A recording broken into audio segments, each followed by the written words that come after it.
We wanted to get some unique perspective on this week's wild swings on Wall Street, and to make sense of those big market moves, we decided to bring in Mohamed El-Erian, Chief Economic Advisor for Allianz, parent company of investment giant PIMCO, where he was CEO.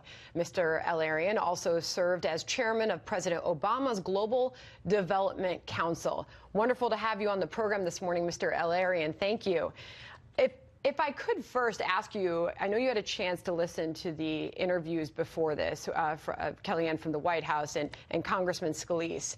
And it's an interesting moment for this country where Wall Street is reflecting the actions of the White House and Congress, perhaps in a bigger way than we have seen historically. Can you weigh in on that and sort of provide some clarity on what we're seeing in the markets today? So to understand what's happening on Wall Street, and that is volatility, unsettling volatility, and the worst December in history, you have to look beyond Washington. Yes, Washington is an added factor, but there's three things going on. One, the global economy has become more uncertain, not because of the U.S. The U.S. is doing fine, but because of Europe and because of China. Two, central banks have changed behavior. They are no longer buying securities. They're no longer keeping interest rates really low. The Fed and the European Central Bank are tightening liquidity. And finally, behavior has changed on Wall Street. It's no longer about buying every dip.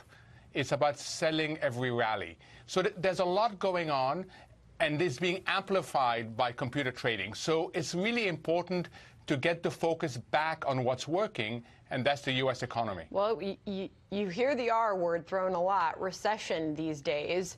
Are concerns of one, are they overdone at this point, or is that becoming a reality? It's certainly not becoming a reality. You would need either a major policy mistake or a massive market accident to push us into recession. But we will slow down unless we build on the pro-growth policies. And I think the reference to infrastructure is an important one. You can get both parties to support that, and an infrastructure effort would increase productivity. You could do it through private-public partnerships, and importantly, it would build on what has been done so far to get us to a higher growth platform. There's been a lot of talk about the president's open criticism of the Federal Reserve, and I know you just mentioned the risk to the markets that the Federal Reserve poses with these interest rate hikes. The president's been very critical of those hikes, saying the only problem our economy has is the Fed, and he's been critical since he took office. It was a couple years ago. He said the Fed is obviously not independent. How does that open criticism from the U.S. president, how does it affect markets? It's certainly unusual, but I think even the Fed is understanding that it needs to communicate better. It needs to do two things in particular. One, show that it is more sensitive to markets and what's happening outside. This risk of spillbacks, what the president has called, get a better feel for what's going on. And second, and that's a communication issue that I think the Fed has understood, judging from what we've heard from the president of the New York Fed. And then second, the Fed has to realize that it cannot keep a really important policy tool on automatic pilot, that it needs to be more sensitive to what's happening. And I think that the Fed can regain control, and we can stop these self-inflicted wounds. Do you think that the president's criticism of Jerome Powell and his actions as the Federal Reserve Chairman, are they warranted?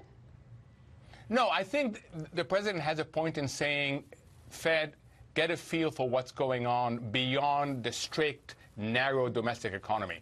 I think you don't want to cross over too much the line of central bank independence. Central bank independence is very important for economic stability, and economic stability is key to economic growth, and inclusive growth that brings up everybody's well-being.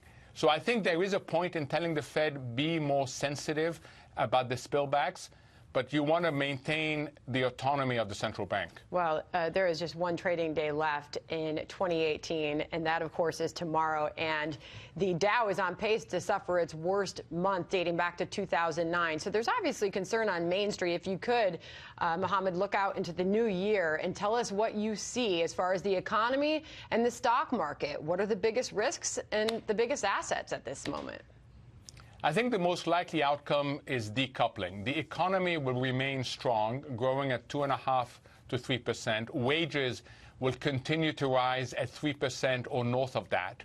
And the economy on a standalone basis will look fine. But because of what's happening in the rest of the world, because liquidity conditions have changed, markets will remain volatile. So don't be surprised if you see these 1,000-point swings in the Dow. That is our new reality for a while. And it reflects the fact, Sandra, that we're coming from a very good 2017. People forget that. Everything went right in 2017. Higher returns, no volatility, and great correlation. So I think of this as a normalization. It doesn't feel good in the short term, but it's okay over the long term. You say it doesn't feel good. Just last week, it was Monday, Christmas Eve. It was the worst Christmas Eve performance for the U.S. stock market on record. Everybody came back from Christmas Day. Wednesday, the Dow rose more than 1,000 points in a single session. It was the largest single-day point gain in stock market history. It was really a historic week.